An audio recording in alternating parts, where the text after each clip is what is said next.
Eu tinha acabado de acordar quando ouvi meu celular apitar com uma notificação de lembrança. Hoje é seu aniversário. A tela brilhava como se zombasse de mim. Fazia mais de 5 anos que ninguém da minha família lembrava dessa data sem que eu precisasse dar algum indício, puxar assunto ou praticamente implorar atenção. Mas naquele ano, eu decidi fazer o contrário. Em vez de avisar, eu esperei. O silêncio deles seria a minha resposta. E dessa vez, eu tinha um plano. Levantei devagar, sentindo meus joelhos estalarem com aquele som seco que só quem passou dos 60 entende. Atravessei a cozinha pequena do meu apartamento antigo, ainda cheirando a café requentado da noite anterior, e abri a janela. O ar úmido de Santos trouxe aquela sensação de vida que eu não sentia há anos. Era o dia do meu aniversário e eu estava completamente sozinha. Mas pela primeira vez, isso não me doía. Era como se algo dentro de mim estivesse pronto para virar de uma vez por todas. Eu só precisava aceitar o que tinha descoberto semanas atrás.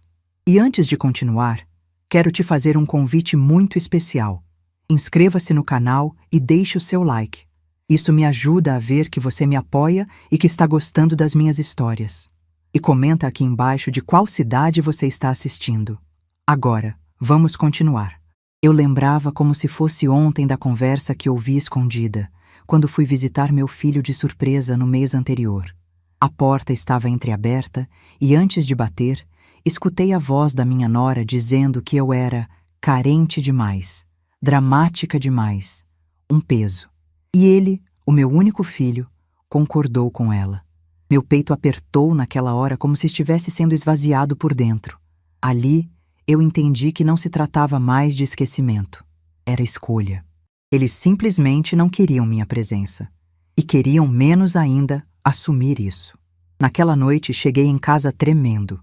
Sentei no sofá e peguei a pasta azul que eu guardava embaixo da cama. Era a herança do meu pai, que eu mantive em segredo durante 25 anos. Quase ninguém sabia que aquele dinheiro existia. Meu pai deixou para mim porque dizia que eu era a única que entendia o valor de ter para onde ir quando tudo desmorona. Lembro da voz dele dizendo: "Filha, guarda isso. Um dia você vai precisar escolher por você." Eu nunca tinha tocado naquele dinheiro, sempre guardando para um momento que justificasse sua existência. Naquela noite, percebi que tinha chegado.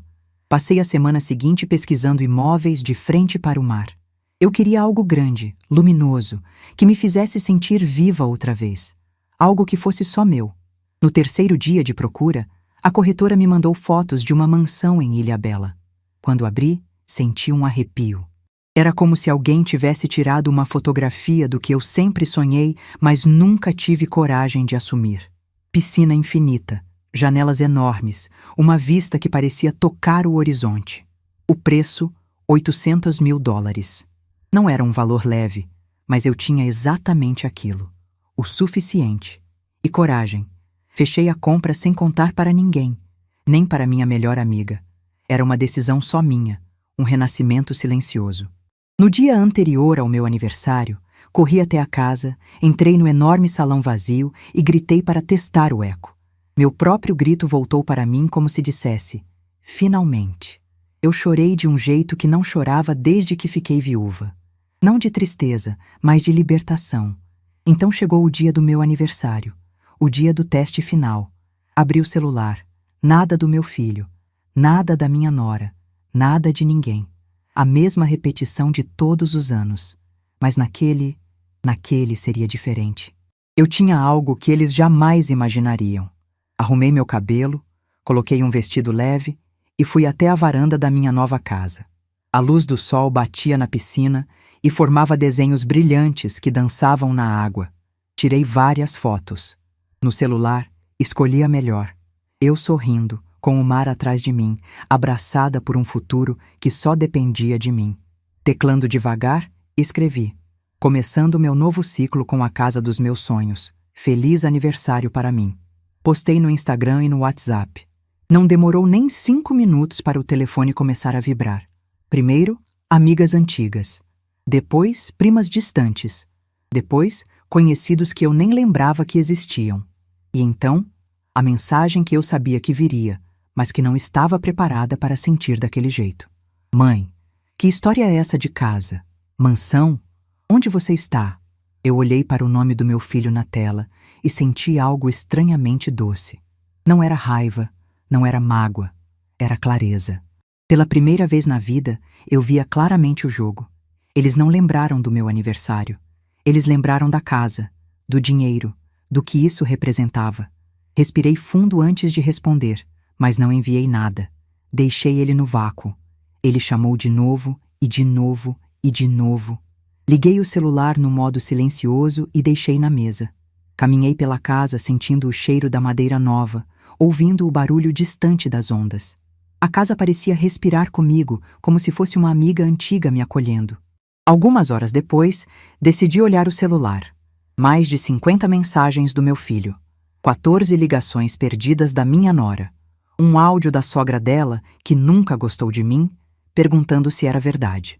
Olhei tudo aquilo e senti a confirmação que eu precisava. Eles só lembrariam de mim quando algo lhes faltasse. E foi ali, naquele silêncio confortável da minha nova vida, que uma ideia começou a nascer. Uma ideia que não tinha ódio, mas tinha justiça.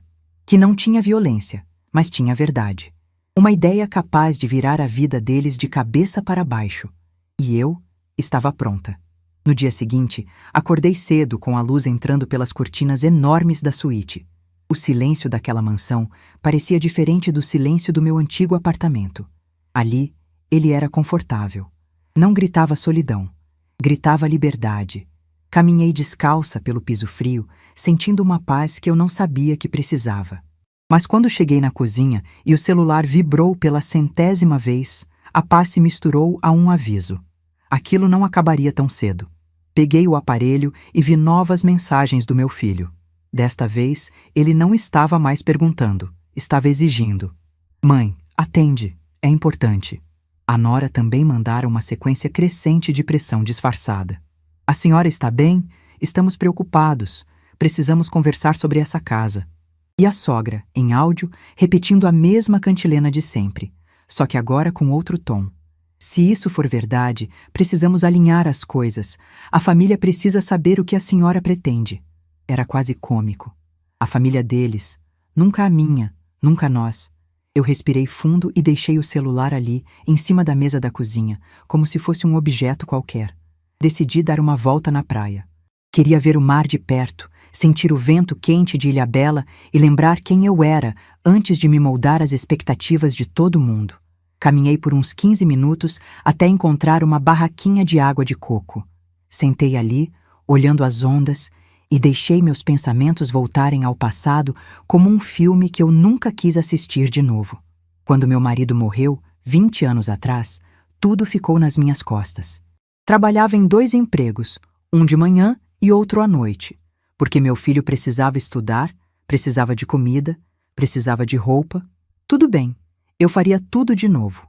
Eu o amava. Mas, naquela época, a família da minha nora aparecia sempre como salvadora, mesmo sem fazer nada. Eram palavras bonitas, promessas vazias e opiniões demais sobre a minha vida. E meu filho se acostumou com isso. Foi sendo puxado para aquela casa recheada de regras e conveniências. E eu, pouco a pouco, fui sendo empurrada para fora. Lembrei da primeira vez que ele esqueceu meu aniversário. Eu estava preparando uma torta de limão, a favorita dele. Esperei o dia inteiro.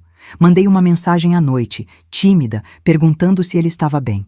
Ele respondeu rápido demais. Nossa, mãe, verdade, parabéns. Tava corrido aqui. Naquele dia, não doeu muito. Mas no ano seguinte, repetiu. Depois, no outro. E no outro. E sempre porque a sogra tinha aniversário perto. E sempre porque eles viajavam. E sempre porque eu entenderia. Mas ninguém nunca tentou entender a mim. O vento bateu forte e me trouxe de volta ao presente. A água de coco gelada escorreu pela garrafa como se o tempo estivesse me dizendo para seguir. Paguei ao vendedor e voltei caminhando pela areia. Quando cheguei à mansão, a corretora estava saindo, deixando na mesa um envelope com documentos finais da compra. Peguei aquilo como quem pega um troféu. Assim que entrei, meu celular vibrou de novo, mas com um número desconhecido. Atendi por impulso. Mãe, sou eu. Meu coração congelou por um segundo. Não era meu filho.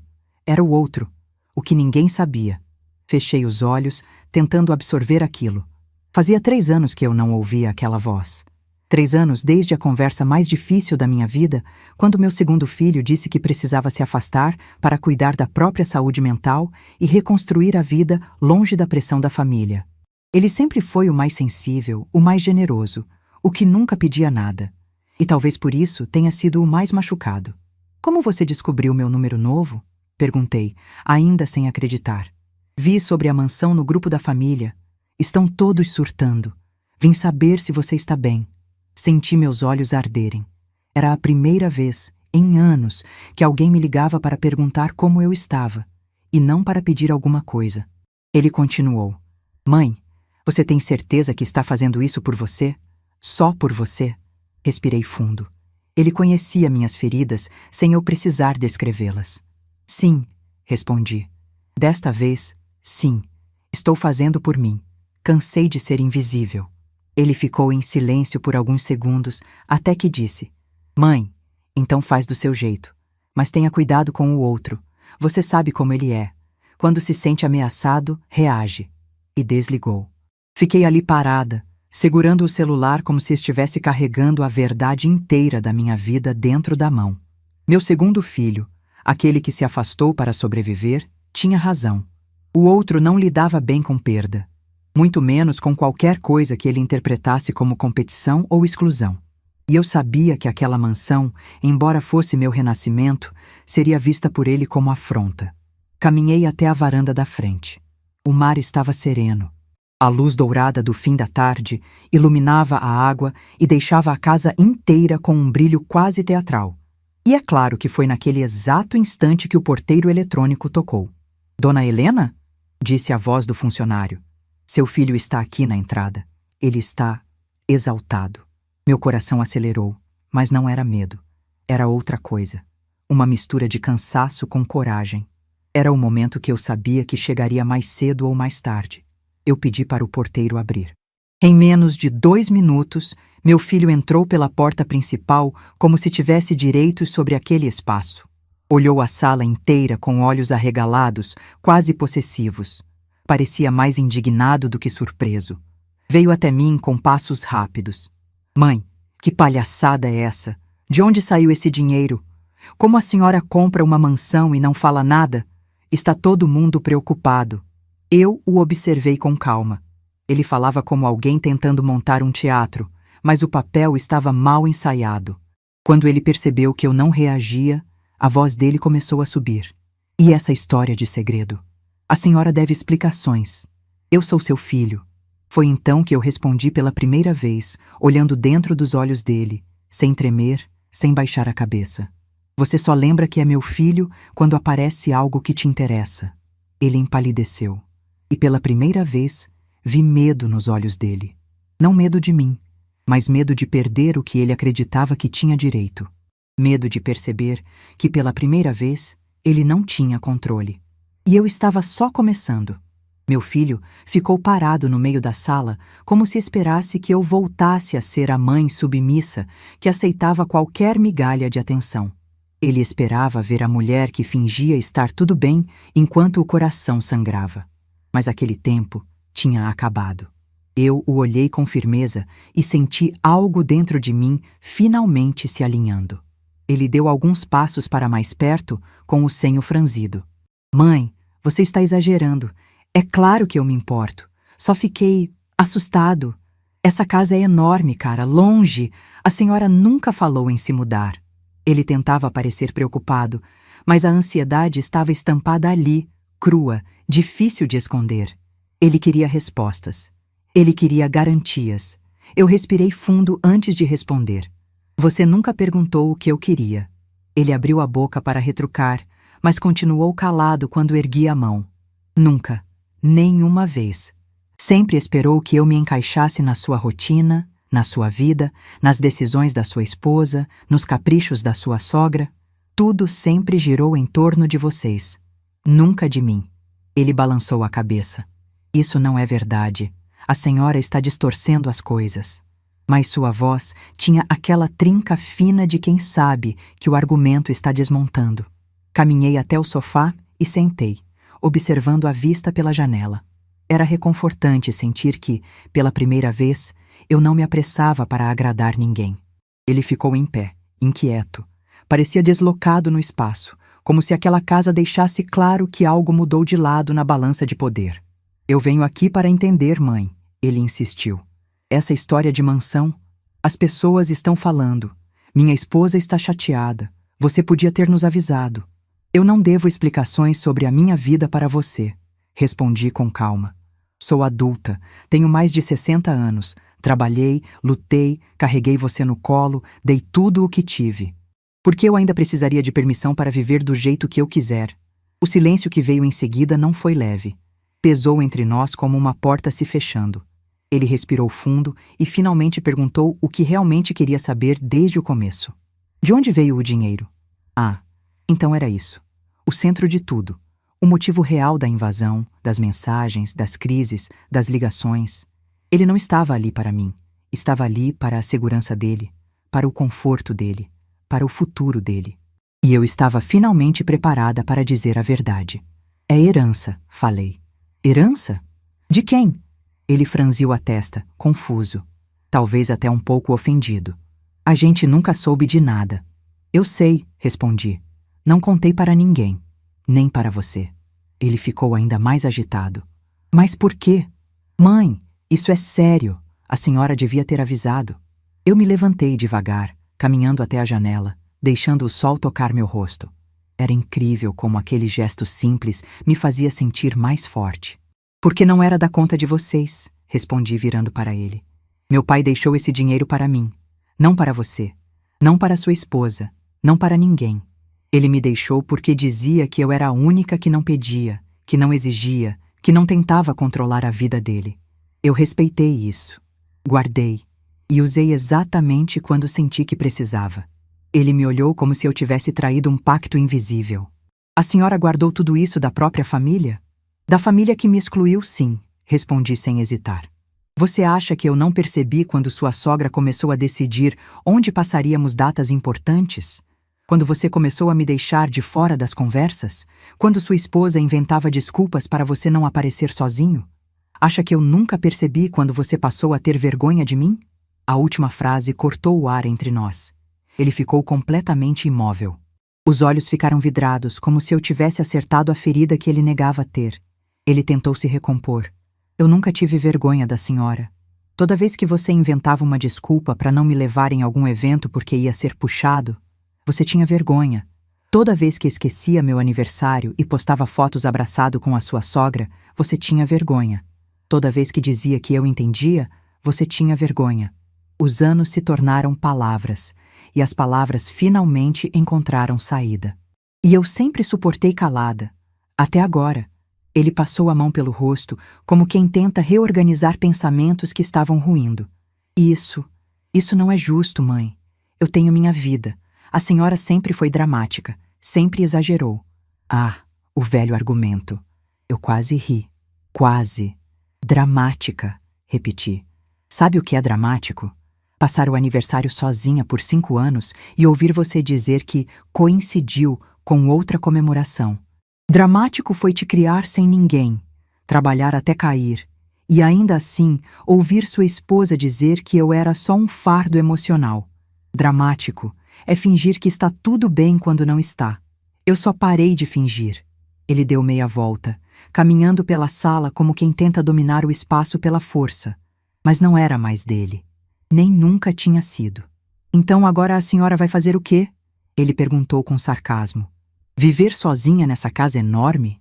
Achar que isso resolve alguma coisa? Resolve sim, respondi. Resolve porque pela primeira vez escolhi por mim. E porque não estou sozinha. Meu outro filho me ligou. Ele sabe da casa. Ele me apoiou. Ele quer me ver bem. Meu filho parou imediatamente. Ficou rígido. Ele te ligou? Ligou, confirmei. E diferente de você, não me pediu nada. Só perguntou se eu estava bem. A reação dele foi instantânea. Vi nos olhos a insegurança, o ciúme, o medo. Ele sempre competiu com o irmão. Sempre precisou ser o primeiro, O mais elogiado, o mais querido. Então é isso, ele murmurou. Você comprou essa casa para jogar um filho contra o outro, para me punir. Não, respondi cruzando os braços. Eu comprei essa casa porque eu mereço. Mas se o fato de eu me valorizar te faz sentir atacado, talvez você precise pensar no que isso significa. Ele abriu a boca para retrucar, mas não conseguiu. O orgulho dele estava se chocando com uma verdade muito maior do que ele podia engolir. Então ele fez o que sempre fez quando não tinha controle. Virou as costas. Isso ainda não acabou, mãe. E saiu batendo a porta. Eu fiquei ali, sentindo a força da brisa entrar pela varanda. Não era ameaça, era promessa. Ele não iria aceitar aquilo facilmente. Mas, pela primeira vez, eu também não aceitaria menos do que eu merecia. E mal sabia ele que o que viria a seguir mudaria tudo. Depois que meu filho saiu batendo a porta, fiquei uns minutos imóvel, como se meu corpo ainda estivesse tentando se acostumar com a sensação de não ser interrompida, não ser diminuída, não ser culpada por tudo. A mansão parecia se encher de um silêncio mais pesado que antes, mas dessa vez não era solidão. Era o peso do que eu finalmente tinha feito. Dizer a verdade. Caminhei até a cozinha e coloquei água para ferver. Era um ritual simples, mas me ancorava. Enquanto o vapor subia, pensei nas últimas palavras dele antes de ir embora. Isso ainda não acabou, mãe. Eu sabia que não tinha acabado. Sabia que minha nora não deixaria isso passar. E sabia, principalmente, que a sogra dela seria a primeira a transformar tudo em tempestade. Mas a verdade é que, pela primeira vez, eu não sentia medo. Só sentia uma firmeza estranha, nova, que eu ainda estava aprendendo a carregar. Sentei na mesa com minha xícara de chá e deixei o calor me acalmar. Foi então que o celular vibrou. Não era ele. Era minha nora. Mensagens longas, cheias de pontos de interrogação e frases que fingiam preocupação, mas transbordavam controle. Precisamos conversar urgentemente. Você não pode tomar decisões assim. Estamos tentando entender como a senhora conseguiu essa casa. A senhora está escondendo algo da família. Eu li tudo com calma, quase em câmera lenta, como se estivesse assistindo a um roteiro repetido pela milésima vez. Por anos eu levei esses textos para o lado pessoal. Agora eu via que eram ferramentas, formas de manipular pela culpa. Não respondi. Levantei, decidi tomar um banho demorado e deixar que a água levasse embora qualquer dúvida que meus anos de submissão tentassem me lembrar. A vida é curiosa. Quando a gente finalmente toma uma decisão verdadeira, o corpo inteiro muda. Saí do banho, me vesti com calma e quando estava passando creme no rosto diante do espelho, ouvi o porteiro eletrônico tocar de novo. Dona Helena, tem mais uma visitante. Eu respirei fundo. Era óbvio quem seria. Pode abrir, respondi. Poucos minutos depois, ouvi o salto ecoar no piso da sala. A postura ereta, o olhar calculado, o perfume forte que chegava antes dela. Minha nora entrou com a expressão de quem já chega decidida a ganhar uma discussão, mesmo sem saber do quê. Oi, Helena, disse com aquele sorriso forçado que ela usava quando queria parecer educada. A gente precisa conversar. Isso que está acontecendo é sério. Eu sentei calmamente no sofá. Pode falar. Ela olhou ao redor da mansão como se estivesse fiscalizando cada canto, cada detalhe. Era quase cômico. Meu marido me contou do dinheiro, da herança, da casa, da minha surpresa. Ela enrolou a última palavra como se estivesse segurando a língua para não dizer algo mais agressivo. Sim, respondi. Ela esperava mais, mas eu não ofereci nada, apenas silêncio. E nisso, ela começou a se incomodar. É que, Helena, as coisas não funcionam assim. A senhora deveria ter compartilhado essa informação com a família. Qual família? Perguntei. A pergunta pegou ela desprevenida. Vi pela microexpressão nos olhos. Ela não esperava confrontos diretos, esperava que eu caísse na defensiva, como sempre fiz. Mas aquele tempo tinha ficado para trás. Bom, com seu filho, comigo, com a mãe dele. Ela falava como se estivesse citando uma lista de membros de um conselho ao qual eu deveria obediência. Eu inclinei a cabeça. Engraçado. Vocês nunca me incluem quando tomam decisões, nem mesmo quando envolvem meu próprio filho. Por que agora seria diferente? Ela sorriu sem humor. Helena, não estamos falando de uma festa ou de uma viagem. Estamos falando de patrimônio. Patrimônio meu, corrigi. Nem seu, nem da sua mãe, nem de ninguém. Ela respirou fundo, claramente irritada. A senhora está sendo injusta. Seu filho só está preocupado. Meu filho está preocupado que eu não esteja mais sob controle, respondi. E você também. O silêncio cortou o ar. Ela parecia finalmente entender que aquela conversa não seria como as outras. Decidiu mudar de estratégia. Helena, é claro que ficamos preocupados. Uma mulher da sua idade morando sozinha em uma casa desse tamanho? Se acontecer alguma coisa, como vamos ajudar se nem sabemos o que está acontecendo? Eu segurei um riso. Vocês nunca se preocuparam quando eu estava sozinha no apartamento pequeno, esquecido? E ali, sim, eu estava vulnerável. O que mudou? Ela não respondeu, porque ambas sabíamos a resposta.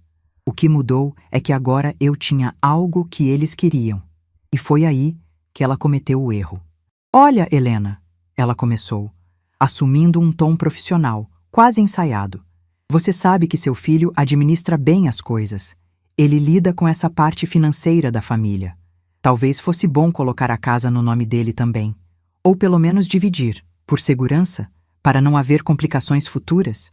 Eu não respondi de imediato, só a observei com calma. Pela primeira vez, pude ver com claridade o que sempre esteve ali. Aquela não era uma mulher má, era uma mulher condicionada. A vida dela inteira tinha sido construída em propriedade, controle, status. Ela acreditava genuinamente que o mundo funcionava dessa forma. Ela acreditava que tudo que entrava na família dela deveria ser incorporado à estrutura deles. E eu, para ela, sempre fui uma peça solta. Mas aquilo acabou. Essa casa é minha, respondi. Só minha. E vai continuar sendo. O rosto dela endureceu. A senhora está cometendo um erro grave. Não, respondi. Estou corrigindo anos de erros. Ela se levantou devagar, ajeitou a bolsa e disse, num tom que tentou soar neutro, mas saiu envenenado. Então não reclame quando seu filho se afastar. Eu me levantei também. Caminhei até ela, parei a um passo de distância e falei com toda a calma do mundo. Ele se afastou de mim anos atrás. Só agora vocês perceberam. Ela empalideceu. Não por medo, mas porque pela primeira vez ouviu uma verdade que nunca quis admitir. Saiu sem dizer mais nada. Fiquei sozinha de novo na sala, sentindo a casa respirar comigo.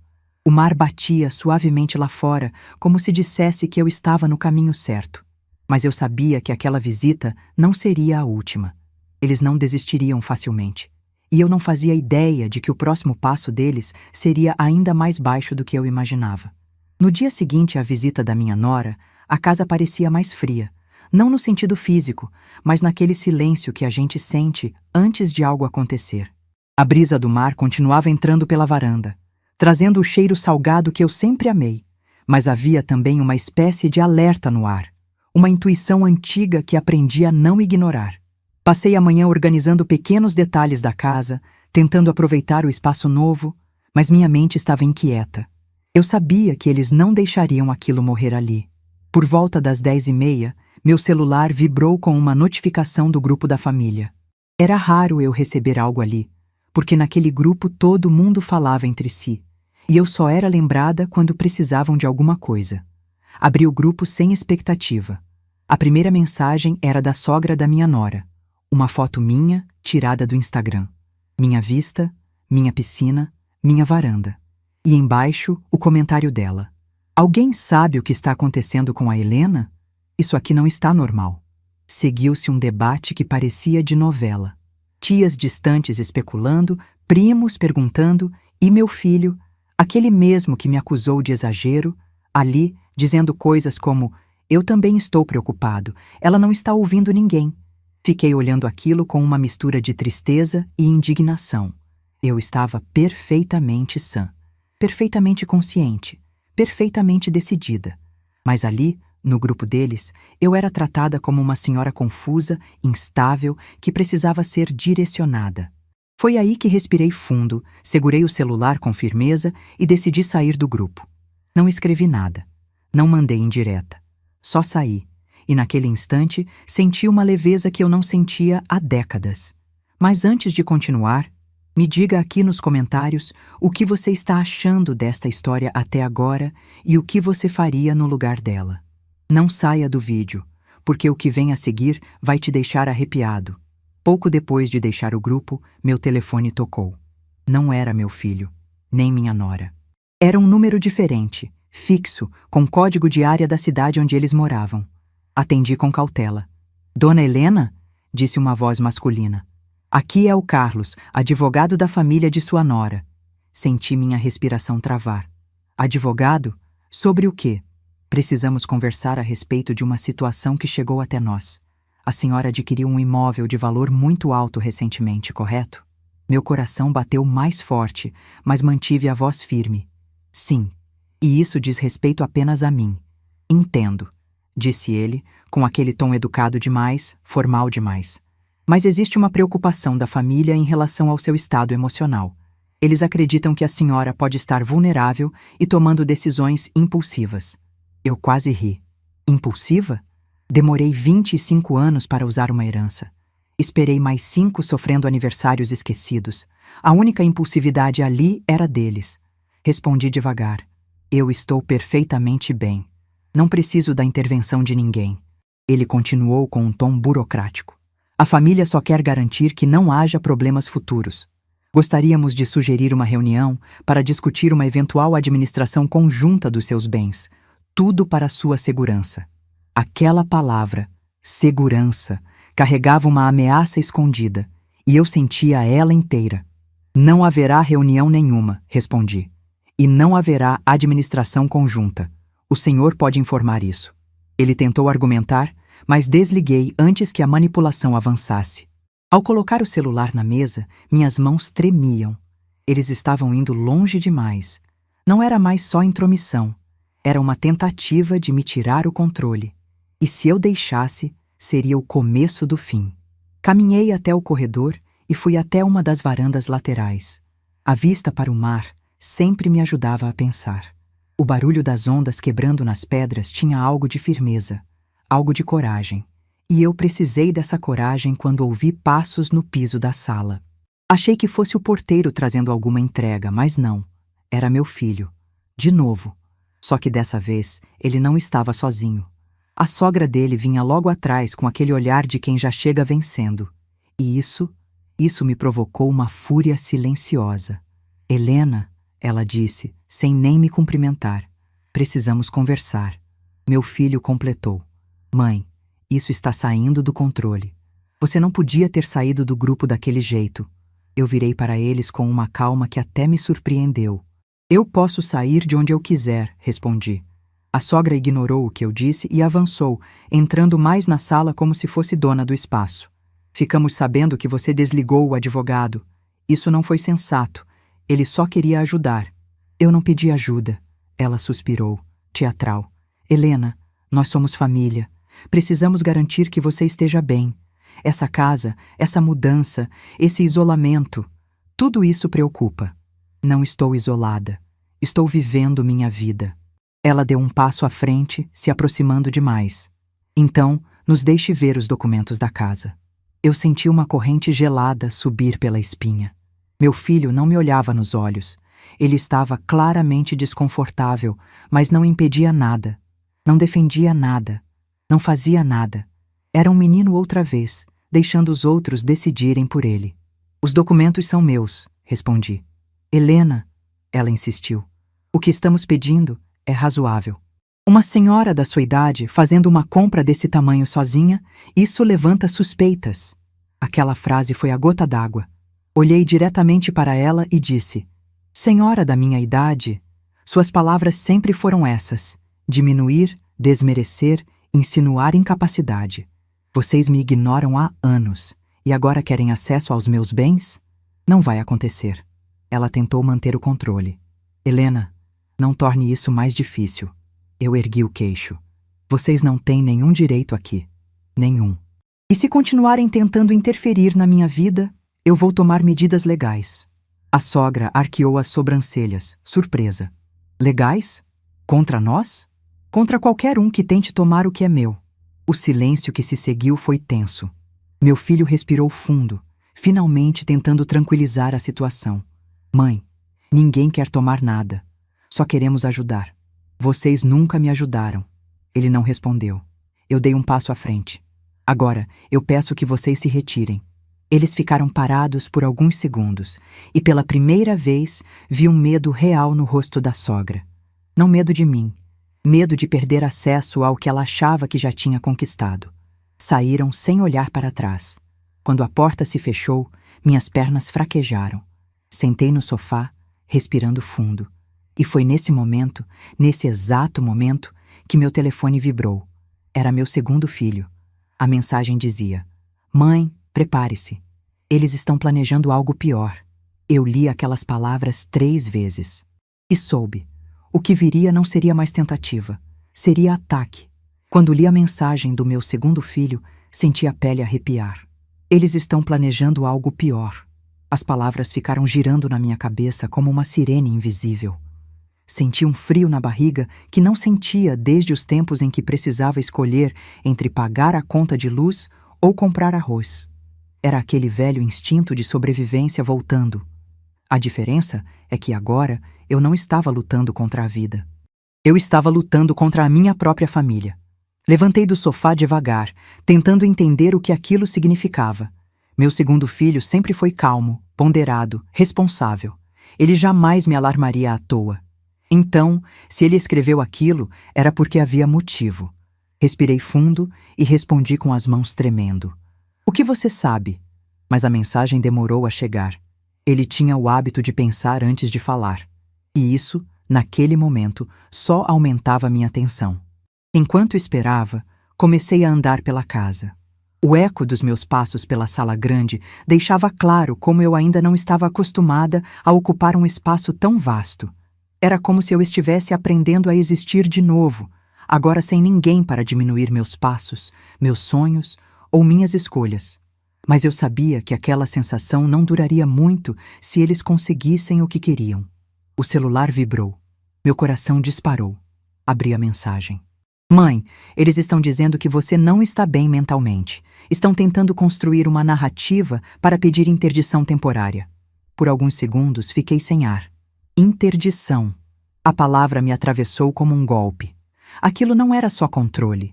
Era uma tentativa de me arrancar a autonomia, o direito sobre minha própria vida.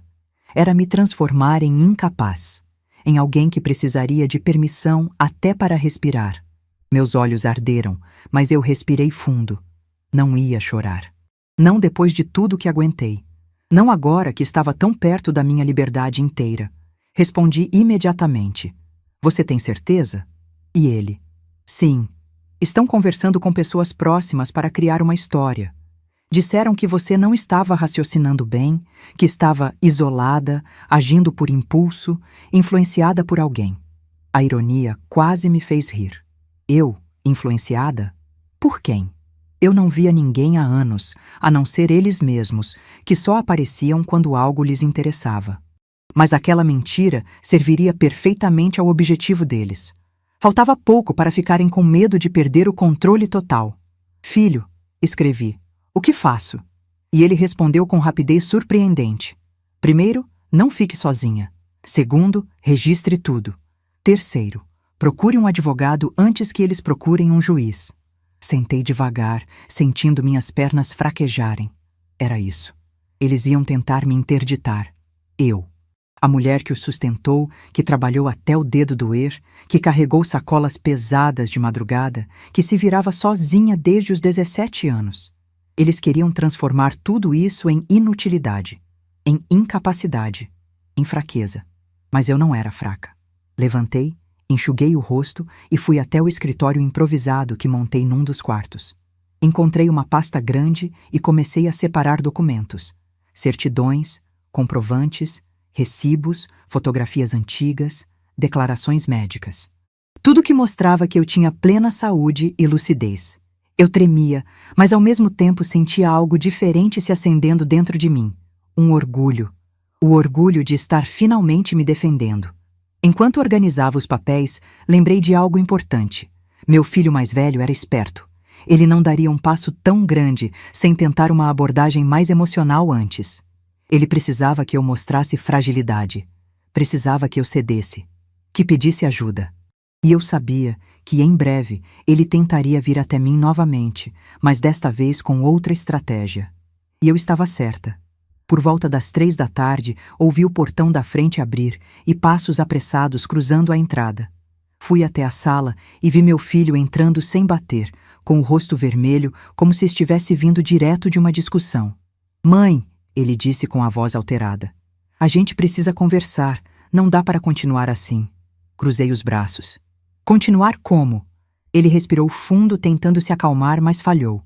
"Você sumiu, se isolou, se afastou de todo mundo. Está tomando decisões absurdas sozinha. E agora saiu de todos os grupos. Desligou o advogado. Isso é comportamento preocupante." "Preocupante para quem?" perguntei. "Para nós", ele explodiu. "Estamos tentando te proteger." "De quê?" perguntei calmamente. "De mim? Da minha liberdade? Do meu dinheiro?" Ele ficou mudo por alguns segundos. E ali percebi a verdade. Ele não sabia mais como me intimidar. Meu silêncio o deixava sem roteiro. "Você está diferente, mãe", ele murmurou quase em súplica. "Não parece você. Parece outra pessoa. Alguém influenciada." Ah, ali estava. Exatamente como meu segundo filho tinha avisado. A tal narrativa. "Eu estou diferente, sim", respondi. Finalmente parei de abaixar a cabeça. Ele deu um passo à frente. "Olha o que está acontecendo. Você acha mesmo saudável se isolar aqui? A gente está preocupado que você esteja confusa." Quando ele pronunciou a palavra confusa, algo em mim quebrou de vez. Eu me aproximei dele lentamente, olhando nos olhos do menino que eu carreguei tantas vezes no colo, mas que agora era um homem incapaz de enxergar além das próprias conveniências. "Confusa?" repeti. "Sabe quando eu fiquei confusa? Quando você esqueceu meu aniversário pela 3ª vez e disse que não era tão importante. Confusa fiquei quando ouvi você concordando que eu era um peso. Confusa fiquei quando sua esposa disse que eu era dramática e você não me defendeu. Mas hoje não estou confusa. Hoje eu estou clara. Clara como nunca estive." Ele engoliu seco, percebendo que a tentativa emocional falhara.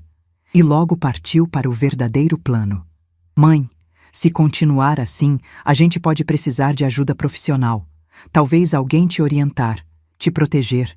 E então eu entendi. Eles queriam que eu concordasse com a própria interdição. Queriam que eu cedesse antes mesmo de lutarem. Eu dei um passo atrás e disse apenas: "Saia." "Mãe, não faça isso. Saia da minha casa. Agora." Ele ficou parado, sem acreditar. Mas eu não tremi. E depois de alguns segundos, ele finalmente deu meia volta e saiu, batendo o portão com mais força do que deveria. Quando ele desapareceu pela estrada, senti uma mistura estranha de medo, dor e força. Um vendaval. Mas havia também uma certeza ardendo dentro de mim. Eu ia lutar. E no fundo, eu sabia que quem estava realmente confuso não era eu, e sim eles. E o motivo dessa confusão ainda não tinha vindo à tona. Ainda. Depois que meu filho saiu, a casa inteira pareceu respirar mais fundo. Fechei a porta devagar, ainda sentindo o tremor nas mãos.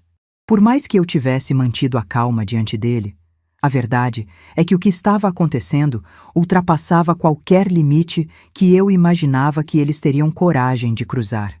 Interdição. A palavra ainda ecoava como um trovão dentro de mim. Era uma violência silenciosa, mas ainda assim uma violência. Uma tentativa de me apagar sem levantar a mão. Caminhei até a cozinha e enchi um copo de água. Minhas mãos tremiam tanto que a água quase caiu no chão. Por alguns segundos, deixei o copo apoiado na pia e respirei fundo, tentando recuperar o equilíbrio. Eu sabia que não podia me deixar desmoronar. Era exatamente isso que eles queriam, me ver frágil, vulnerável, desorientada. Mas eu não estava nada disso. Eu estava atenta. Eu estava consciente. E eu estava farta. Meu celular vibrou. Um novo áudio do meu segundo filho. Apertei o play. "Mãe, não deixa eles te enrolarem. Eles estão conversando com um médico da família, aquele que sempre passa receita para a sogra do meu irmão. Estão tentando convencer o homem a registrar que você precisa de acompanhamento. Estou te avisando para você não ser pega de surpresa. Meu estômago revirou. Eles estavam indo longe, muito longe, mas naquele mesmo instante algo dentro de mim se encaixou. Aquele aviso não era só medo. Era também uma oportunidade, uma chance de agir antes deles. Respondi para meu segundo filho: obrigada, eu sei o que fazer agora. E eu realmente sabia. Passei a tarde inteira organizando documentos, montando uma pasta tão impecável que qualquer pessoa, até um juiz, veria claramente que eu estava perfeitamente capaz. Juntei laudos médicos atualizados, comprovantes de que eu administrava minha própria vida, registros de contas pagas, histórico de remédios, tudo aquilo que falava ao contrário da narrativa que eles estavam tentando criar. Quanto mais eu organizava, mais uma força tranquila crescia dentro de mim. Eles queriam montar um caso? Eu montaria um melhor. Quando terminei, a noite já tinha caído. A mansão ficou iluminada pela luz quente das luminárias embutidas, e pela primeira vez senti o lugar como um lar, como se estivesse me protegendo, como se dissesse: eles não podem te tirar daqui. Peguei meu casaco, coloquei a pasta dentro da bolsa e fui até a porta. Eu precisava de uma caminhada. O mar me ajudava a pensar. O ar estava fresco quando pisei na rua. Caminhei devagar até a praia, deixando a areia molhada entrar entre meus dedos. Olhei as ondas. Cada uma parecia uma resposta. Cada uma parecia me lembrar que tudo é movimento, que nada permanece, nem mesmo o controle que meu filho achava que tinha sobre mim. Senti uma lágrima escorrer, mas não era de tristeza. Era de força, de clareza. Eu estava pronta para o que viesse. Enquanto caminhava de volta para casa, vi um carro parado na frente da mansão. Reconheci o modelo na hora. Era o carro da sogra da minha nora. Meu coração acelerou, mas eu mantive o passo firme. Entrei pelo portão sem desviar o olhar. Ela saiu do carro devagar, com um sorriso frio. Helena, precisamos conversar. Não, não precisamos. Ela se aproximou, cruzando os braços. Você está cometendo um erro muito grande. Não quer ouvir ninguém. Está afastando seu próprio filho. Ele se afastou sozinho. Ele está sofrendo. Ela insistiu, numa voz falsa, treinada. Está dizendo que você mudou, que está agindo de forma perigosa. Aquela palavra me fez erguer o queixo. Perigosa? Para quem? Ela piscou devagar, com aquele ar de superioridade que carrega há anos. Para você mesma, claro. Respirei fundo. Corta o teatro. Vocês querem essa casa, querem acesso ao dinheiro. E agora querem o controle sobre mim. Só isso. O sorriso dela desapareceu. Em seu lugar, surgiu a verdadeira expressão. Irritação pura. Helena, você está sendo egoísta. Ri. Não consegui evitar. Eu? Depois de uma vida inteira sendo deixada de lado, sou eu que estou sendo egoísta agora? Ela deu um passo à frente. Você vai perder sua família se continuar assim. Eu perdi minha família no dia em que eles decidiram que eu era descartável. Ela não esperava aquela resposta. Engoliu seco, tensa. Eu percebi. E foi nesse momento que algo nela mudou. Ela baixou a voz. Olha, você sabe que seu filho é sensível. Ele não aguenta rejeição. Está muito abalado. Ele disse que não vai deixar isso assim. Meu corpo inteiro congelou. A ameaça não estava nas palavras. Estava no que ela deixou implícito. Meu filho estava disposto a tudo. E isso significava que o que viria seria pior do que interdição. Seria uma tentativa de destruir minha reputação, meu nome, minha estabilidade. Eu já conhecia essa tática. Era o mesmo padrão da vida inteira, me fazer parecer errada para justificar o abuso deles. Olhei para ela e disse, com a voz firme como pedra: diga a ele que estou esperando. Ela arregalou os olhos. Helena, você não está entendendo a gravidade. Estou sim. Pela primeira vez estou entendendo tudo. Ela abriu a boca para responder, mas eu virei as costas e entrei em casa. Fechei a porta devagar, sem pressa. Ela ficou lá fora, muda, sem saber o que fazer. Quando subi para meu quarto, o celular vibrou de novo. Era meu segundo filho. Abri a mensagem na mesma hora. Mãe, descobri o que eles vão fazer. Eles querem usar seu desaparecimento dos grupos, sua mudança sem avisar e até sua compra da mansão como argumento para alegar quadro de vulnerabilidade. O advogado da sogra está preparando documentos. Respirei fundo e respondi: eu já estou preparada. E eu estava. Deitei na cama, mas não consegui dormir. Fiquei observando a claridade da lua entrando pela janela. Cada feixe de luz parecia me lembrar que a noite estava perto do fim. E no fundo, eu sabia que a maior batalha estava bem à minha frente. E quando ela chegasse, eu não seria a mesma mulher que eles achavam que conseguiam controlar. Não mais. Acordei antes do sol nascer. Não dormi quase nada, mas ainda assim me sentia mais desperta do que em muitos anos. Era como se meu corpo inteiro soubesse que aquele seria o dia decisivo, o dia em que toda a verdade finalmente viria à tona. Fui até a varanda, com a xícara de café nas mãos, e observei a linha do horizonte se iluminando devagar. O mar estava calmo, como se fizesse questão de me lembrar que eu também podia ser calma, mesmo diante da tempestade que eles estavam preparando. Meu celular vibrou às 6h42. Número desconhecido. Atendi, já sabendo do que se tratava. Dona Helena? Disse uma voz masculina, formal demais.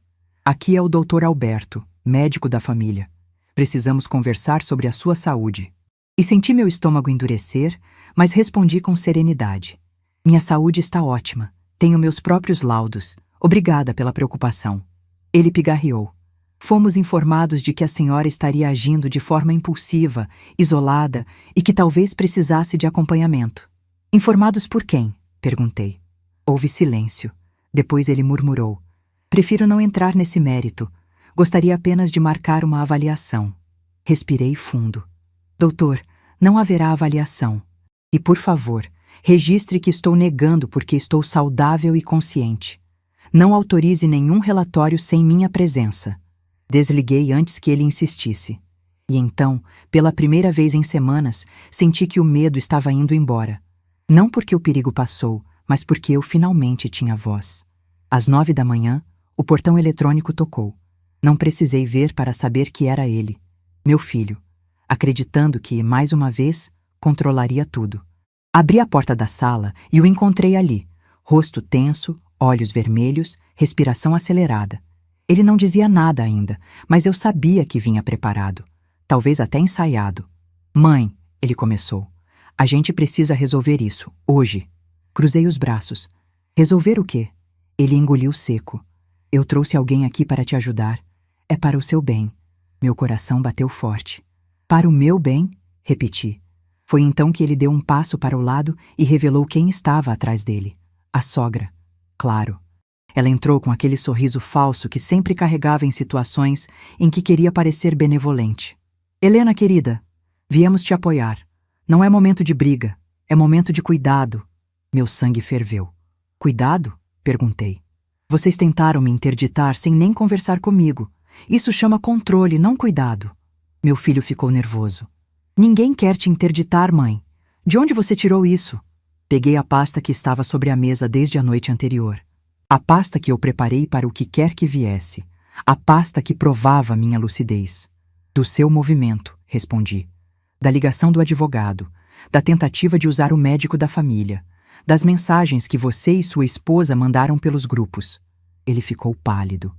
A sogra abaixou os olhos por um instante, como se tivesse sido pega com a mão na porta do cofre. Mãe, você está distorcendo tudo, ele insistiu. A gente só quer te proteger. Olha você morando sozinha, nessa mansão enorme, longe de todo mundo. Como você acha que isso parece para quem te ama? Parece liberdade, respondi. Ele fechou os olhos por um segundo, respirou fundo e então falou o que realmente veio dizer. Mãe, se você não quer ajuda, tudo bem. Mas eu preciso saber se posso confiar que você não vai fazer besteira com esse dinheiro. Você entende que isso afeta todo mundo? Afeta a nossa família. E ali, naquele instante, percebi a verdade que esteve diante de mim por décadas, mas que eu nunca quis admitir. Ele nunca me viu como uma mãe. Ele me viu como recurso, uma ferramenta, um porto seguro que ele podia ignorar, mas nunca podia perder. Eu abri a pasta lentamente. Ele observava cada movimento como se estivesse prestes a ver sua vida desmoronar. Tirei primeiro os laudos médicos, depois as declarações, depois os comprovantes de administração de contas. Tudo organizado, datado, assinado. Eu sou perfeitamente capaz, falei. E tenho provas. Se vocês levarem qualquer mentira adiante, eu vou processar todos vocês por tentativa de fraude e abuso contra idoso. A sogra empalideceu. Meu filho tentou disfarçar, mas perdeu o fôlego. Processar? Mãe, que absurdo é esse? Ele reagiu. Absurdo? Respondi. É tentar me transformar em incapaz porque eu finalmente fiz algo por mim. Ele abriu a boca, mas eu continuei, sem deixar ele retomar o controle. E tem mais. Voltei à pasta, tirei outro envelope, este mais fino. Ele não fazia ideia do que vinha ali. Eu registrei oficialmente minha mudança de endereço, transferi meus documentos para cá e, principalmente, fiz uma pausa, observando a reação dele. Deixei registrado em cartório que qualquer pessoa que tentar interferir juridicamente na minha autonomia sem provas reais perde automaticamente qualquer direito à herança futura. A reação dele foi instantânea. O rosto ficou vermelho, os olhos arregalados, a respiração pesada, quase como se tivesse levado um tapa invisível. Você fez isso? Ele gaguejou. Fiz. A sogra pareceu perder o fôlego. Helena, isso é cruel. Cruel, respondi. Foi me esquecer por anos. Cruel foi me ouvir chorando e fingir que não escutou. Cruel foi me chamar de carente, dramática, de peso. Cruel foi tentar me internar para tomar meu dinheiro. Isso aqui... Levantei o papel. Isso aqui é justiça. Meu filho deu um passo atrás, como se o chão tivesse desaparecido. Mãe, por favor, você está me machucando. Eu só estou te devolvendo o que você me deu a vida inteira, respondi. Ele tentou argumentar, mas não conseguiu. E então, pela primeira vez em décadas, ouvi minha própria voz dizendo o que eu devia ter dito anos atrás. Eu não serei mais sua última opção. Eu não serei mais sua reserva emocional. E eu não serei mais seu recurso financeiro. Eu serei apenas o que sempre deveria ter sido, sua mãe. E se isso não for suficiente para você, então você não merece estar na minha vida. A sogra segurou o braço dele, percebendo que ele estava prestes a desmoronar. Vamos embora, ela disse. E foram. Fechei a porta devagar. Encostei as costas nela. Respirei fundo. E pela primeira vez em muito tempo, chorei. Não de dor, mas de alívio. Eu me senti inteira. Eu me senti livre. Eu me senti viva. E quando o sol bateu pelas janelas, iluminando a sala inteira, percebi que aquele dia, aquele exato dia, era meu verdadeiro renascimento. O que achou da história?